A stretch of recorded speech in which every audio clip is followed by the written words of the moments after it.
آرنیکا کو خواتین کی تکلیفوں میں بھی بہت اہم مقام ہے، کیونکہ لیبر کے ساتھ اس کا بہت تعلق ہے۔ لیبر کے وقت جو غیر معمولی زور لگتا ہے، اس میں پریشر کے وقت خون کے دباؤ کی وجہ سے مسلز کے خلیے زخمی ہو جاتے ہیں اور کئی پھٹ جاتے ہیں، اس لیے وہاں پھر مستقل بعض دفعہ دردیں ٹھہر جاتی ہیں۔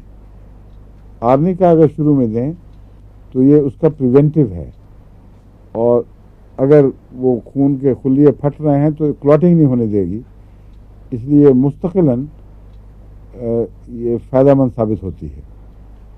تو وضع حمل سے شروع میں نہ کہ اس سے پہلے جب بچہ پیدا ہونا متوقع ہو، تو جیسے میں پرسٹلا کا میں نے آپ کو کہا تھا وہ فائدہ مند ہے، میرے نزدیک آرنیکا 200 کی چند خوراکیں دینی پہلے ضروری ہیں، ان معنوں میں کہ کئی قسم کے نقصانات سے یہ آپ کو بچا لیتی ہے خدا کے فضل کے ساتھ، اور انفیکشن کی دوا ہے۔ آرنیکا اینٹی انفیکشس بھی ہے، جبکہ ہیپرین نہیں ہے۔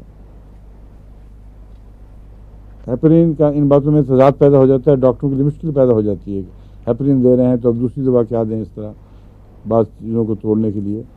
کسی قسم کی جسم میں انفیکشن ہو، خون میں انفیکشن ہو، اور خاص طور پر کویگولنٹ بلڈ جب ڈیٹیریٹ کرتا ہے تو اس سے انفیکشن جو پیدا ہوتی ہے، اس کی اصل دوا آرنیکا ہے،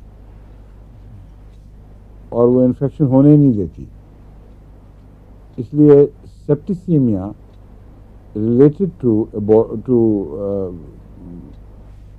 لیبر اور ابارشن اور چائلڈ برتھ، یہ سارا سسٹم جو ہے ریلیٹڈ سسٹم، اس میں ہر ایک میں آرنیکا مفید ہے۔ Puerperal fevers after the child birth, بچے کی پیدائش کے بعد جو پرسوتی بخار ہوتے ہیں، ان میں نے کیا دوائیں بتائیں تھیں؟ پائروجینم اور سلفر 200 مکس ٹوگیدر۔ لیکن آرنیکا اگر آپ پہلے دیں گے تو اس کی ضرورت غالباً نہیں پڑے گی، سمجھ گئے؟ اور اگر اس کے ساتھ مکس کر دیں تو نقصان بھی نہیں ہے۔ لیکن میں نے ان کو دونوں کو بغیر آرنیکا کے زیادہ عمدہ اور زیادہ واضح کام کرتے دیکھا ہے۔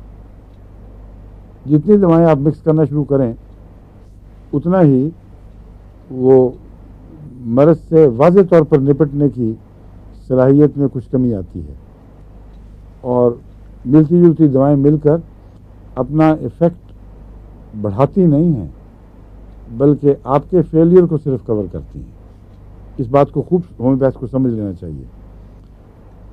جو لوگ چھٹا مارتے ہیں وہ یہ فائدہ نہیں دیتا کہ سارے مل کر سارے ایفیکٹ کو بڑھا دیں گے، جو اثرات ہیں ان میں غیر معمولی برکت پیدا ہو جائے گی، غیر معمولی شدت پیدا ہو جائے گی، بلکہ اثرات کی قربانی دینی پڑتی ہے ان کو، اپنی ناکامی کو پر پردہ ڈالنے کے لیے، یا اپنے وقت کی کمی سے مجبور ہو کر، جب وہ یہ وقت جو یہ کام کر نہیں سکتے کہ ہر مریض کے لیے اس کی خصوصی دوا کو تلاش کریں، تو پھر چھٹا استعمال کیا جاتا ہے، ملتی جلتی بہت سی، شاید یہ دوا فائدہ دے، شاید وہ دوا، شاید یہ دوا، 5-10 دواؤں کو ملا کر چھٹا مار دیا۔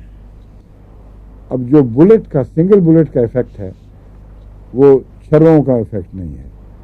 جب چھٹا مارتے ہیں تو ہر دوا بعض آپس میں ایک دوسرے کو اینٹیڈوٹ بھی کر رہی ہے ملتی جلتی ہونے کی وجہ سے، اس لیے یا تو عمومی اثر کم کر دیتی ہے یا ایک نیا اثر پیدا کر دیتی ہے، جس کو ریزلٹنٹ ایفیکٹ کہتے ہیں، اور جس غرض کے لیے آپ نے استعمال کی تھی میں نہیں، وہ نتیجہ ہاتھ میں نہیں آتا۔